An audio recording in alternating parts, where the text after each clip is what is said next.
सरकारी कर्मचारियों को मोदी सरकार ने दी बड़ी सौगात। यूनिफाइड पेंशन स्कीम को दी मंजूरी। केंद्रीय कैबिनेट की बैठक के बाद केंद्रीय मंत्री अश्विनी वैष्णव ने इसकी जानकारी दी। इस पेंशन के जरिए केंद्रीय कर्मचारियों को सुनिश्चित पेंशन, पारिवारिक पेंशन और न्यूनतम पेंशन मिलेगी। नई पेंशन स्कीम में सुधार को लेकर डॉक्टर सोमनाथ कमेटी का गठन किया गया था। इस योजना के तहत अगर किसी सरकारी कर्मचारी ने न्यूनतम 25 साल तक काम किया तो रिटायरमेंट के पहले नौकरी के आखिरी 12 महीने के एवरेज बेसिक पे का 50% पेंशन के रूप में मिलेगा। अगर किसी पेंशन भोगी को मौत हो जाती है तो उसके परिवार को कर्मचारी की मौत के वक्त तक मिलने वाली पेंशन का 60% परिवार को मिलेगा। इस स्कीम के तहत अगर कोई 10 साल बाद नौकरी छोड़ देता है तो उसे कम से कम 10,000 रुपये पेंशन मिलेगी। इस योजना से केंद्र सरकार के लगभग 23 लाख कर्मचारियों को लाभ होगा। वहीं कर्मचारियों के पास एनपीएस और यूपीएस में से किसी एक को चुनने का विकल्प होगा। यूनिफाइड पेंशन स्कीम के तहत महंगाई इंडेक्शन का लाभ भी मिलेगा। पीएम मोदी ने एक्स पर लिखा कि देश की प्रगति के लिए कठिन परिश्रम करने वाले सभी सरकारी कर्मचारियों पर हमें गर्व है। यूपीएस कर्मचारियों की गरिमा और आर्थिक सुरक्षा को सुनिश्चित करने वाली है। केंद्रीय मंत्री राजीव रंजन ने कहा कि ये एक बहुप्रतीक्षित निर्णय था और ये केंद्र सरकार के कर्मचारियों के लिए एक बड़ा उपहार है।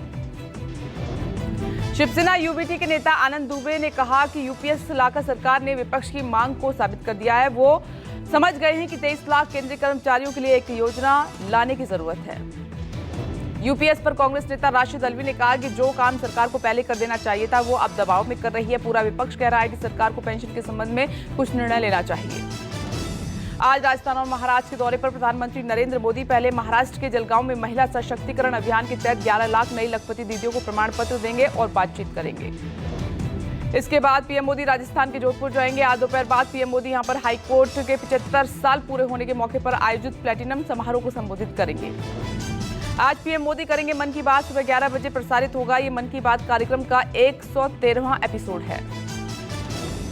आज बीजेपी केंद्रीय चुनाव समिति की बैठक। हरियाणा और जम्मू कश्मीर के उम्मीदवारों के नाम पर लगेगी मोहर। बीजेपी मुख्यालय पर शाम 5 बजे होगा मंथन। बैठक में प्रधानमंत्री नरेंद्र मोदी समेत केंद्रीय चुनाव समिति के सदस्य और दोनों राज्य के प्रमुख नेता होंगे शामिल। हरियाणा विधानसभा चुनाव के लिए 1 अक्टूबर को मतदान होगा। राहुल गांधी ने संविधान सम्मान सम्मेलन में बीजेपी पर साधा निशाना। कहा कि हमारा लक्ष्य संविधान को बचाना। बीजेपी जाति जनगणना से बच रही है। यूपी के प्रयागराज में संविधान सम्मान सम्मेलन का आयोजन किया गया। यहां पहुंचते ही राहुल गांधी ने संविधान की किताब दिखाकर लोगों का अभिवादन किया। हरियाणा चुनाव को लेकर एक्शन में बीजेपी आज से शुरू करेगी महाजनसंपर्क अभियान। राज्य के वरिष्ठ नेता, मंत्री और पार्टी विधायक बूथों पर जाकर लोगों से करेंगे संपर्क। बीजेपी आज से करीब 20,000 बूथों पर एक साथ चुनाव कार्यालय खोलेगी और कार्यालयों के उद्घाटन के साथ महाजनसंपर्क अभियान शुरू करेगी। आज करनाल के असंध में बीजेपी की जन आशीर्वाद रैली है। सीएम नायब सिंह सैनी होंगे शामिल। सुबह 10 बजे अनाज मंडी में जन आशीर्वाद रैली शुरू करेंगे।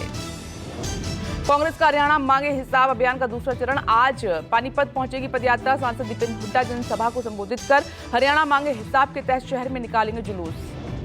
आम आदमी पार्टी के वरिष्ठ नेता मनीष सिसोदिया जेल से रिहा होने के बाद पहली बार पंजाब के दौरे पर। सीएम मान भी साथ में रहेंगे और दुर्गियाना मंदिर में करेंगे पूजा अर्चना। बीजेपी आईएनएलडी ने चुनाव आयोग को लिखा पत्र। दोनों दलों ने हरियाणा विधानसभा चुनाव की तारीख बढ़ाने की मांग की। ईसीआई को लिखा पत्र। कांग्रेस का तर्ज छुट्टी होना तय है, इसीलिए छुट्टी का बहाना बना रहे हैं। महाराष्ट्र में विधानसभा चुनाव को लेकर एमवीए की बैठक। विधानसभा की सीटों के बंटवारे के फॉर्मूले को लेकर होगा मंथन।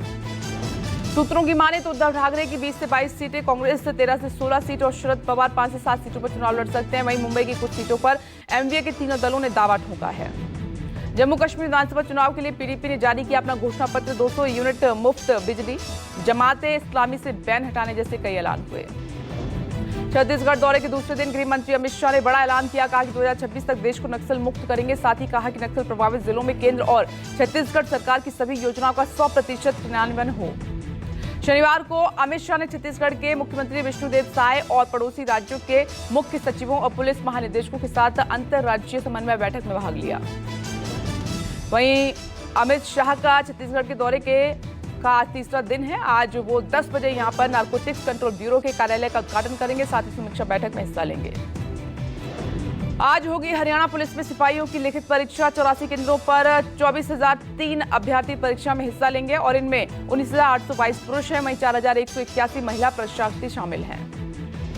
जन्माष्टमी पर एमपी सरकार का बड़ा फैसला, नहीं रहेगी स्कूलों की छुट्टी। प्रदेश के सभी जिला शिक्षा अधिकारियों को दिए गए निर्देश। कोलकाता रेप मर्डर केस में फुल एक्शन में सीबीआई। 6 लोगों का कल हुआ पॉलीग्राफ टेस्ट। आज मुख्य आरोपी संजय रॉय का हो सकता है पॉलीग्राफ टेस्ट।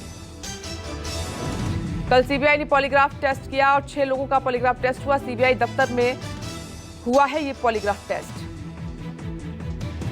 सीएफएसएल की टीम के एक्सपर्ट ने कल बारी बारी से इस केस से जुड़े किरदारों का पॉलीग्राफ टेस्ट करना शुरू किया। सीबीआई ने पूर्व प्रिंसिपल संदीप घोष के खिलाफ एफआईआर दर्ज कर जांच शुरू कर दी है। अब तक संदीप घोष से करीब 100 घंटे की पूछताछ हो चुकी है। आजीगर मेडिकल कॉलेज और अस्पताल में बलात्कार हत्या मामले में अदालत के आदेश के अनुसार वित्तीय अनियमितताओं से संबंधित सभी दस्तावेज एसआईटी द्वारा सीबीआई को सौंपे। बदलापुर कांड के खिलाफ पुणे में मौन विरोध प्रदर्शन। एनसीपी प्रमुख शरद पवार और सुप्रिया सुले हुए शामिल। मुंह पर काली पट्टी बांधकर किया विरोध प्रदर्शन। महिलाओं पर हो रहे अत्याचार को लेकर कांग्रेस, एनसीपी और शिवसेना का विरोध प्रदर्शन। हमारी आवाज दबाने की कोशिश की जा रही है, लेकिन हमारी लड़ाई जारी रहेगी, कहा। एमवीए की तरफ से बंद के ऐलान को लेकर बोले संजय राउत। कहा कि देश में महिलाएं सुरक्षित नहीं है। महिलाओं पर हो रहे अत्याचार को लेकर एमवीए का शांतिपूर्ण प्रदर्शन है ये।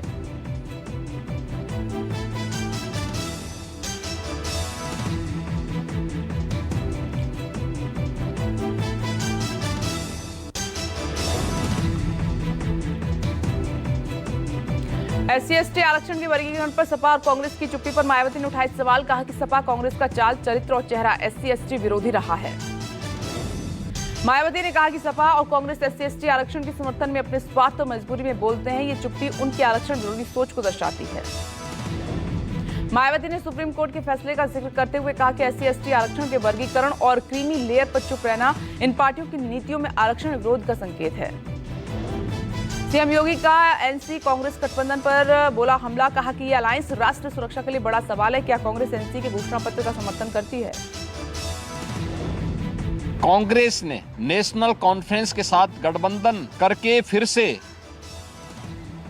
अपने राष्ट्र विरोधी मंसूबों को देश के सामने रख दिया है। राहुल गांधी से सवाल पूछते हुए सीएम योगी ने कहा कि क्या कांग्रेस जम्मू कश्मीर के लिए फिर से अलग झंडे की घोषणा का समर्थन करती है? राहुल गांधी से पूछना चाहता हूं कि क्या कांग्रेस नेशनल कॉन्फ्रेंस के जम्मू कश्मीर में फिर से अलग झंडे की घोषणा का समर्थन करती है? वहीं सीएम योगी ने कहा कि राष्ट्र विरोधी मंसूबों को उजागर कर रही कांग्रेस का आरक्षण विरोधी चेहरा सामने आया। राजस्थान में 52 साल पुरानी रोक हटी। सरकारी कर्मचारी अब आरएसएस में हो सकेंगे शामिल। छुट्टी लेकर भी संघ के कार्यक्रम में हो सकते हैं शामिल। राजस्थान के टोंक में राष्ट्रीय महामंत्री डॉक्टर राधा मोहन दास अग्रवाल का बड़ा बयान। पूर्व प्रधानमंत्री जवाहरलाल नेहरू को ठहराया देश के बंटवारे का जिम्मेदार। राधा मोहन दास ने बंटवारे के लिए राजीव गांधी पर भी लगाया राजनीतिक आरोप। पूछा कि क्या ये सच नहीं? 1984 का दंगा हिंदू सिख को लड़ाने का षड्यंत्र राजीव गांधी ने किया। राष्ट्रीय महामंत्री डॉक्टर राधा मोहन दास अग्रवाल बोले कांग्रेस पार्टी पीएफआई को लेकर केरल में पालने का काम करती है। कहा कि कांग्रेस का तो पूरा इतिहास दंगे कराने का रहा है। पूर्व विधायक बैजनाथ रावत को उत्तर प्रदेश अनुसूचित जाति और जनजाति आयोग का अध्यक्ष बनाया गया है और बेचन राम और जीत सिंह खरवार उपाध्यक्ष बने हैं। उत्तर प्रदेश अनुसूचित जाति और जनजाति आयोग में एक अध्यक्ष, 2 उपाध्यक्ष के साथ ही 9 सदस्यों के नामों का ऐलान हुआ है। आयोग में एक महिला सदस्य भी शामिल। 3 बार के विधायक और बाराबंकी से सांसद रहे बैजनाथ रावत बाराबंकी के हैदरगढ़ से आते हैं और दलित परिवार से हैं। 2022 में यूपी विधानसभा चुनाव में उनका टिकट कट गया था।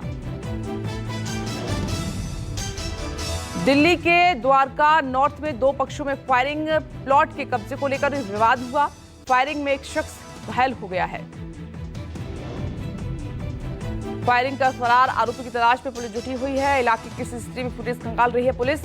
दिल्ली के कखरौला गांव की एक घटना है। असम के नागांव जिले में धिंग्स सामूहिक बलात्कार की घटना के मुख्य आरोपी तफजुल इस्लाम का शव बरामद हुआ है। पुलिस ने इलाके के एक तालाब से आरोपी का शव बरामद किया है।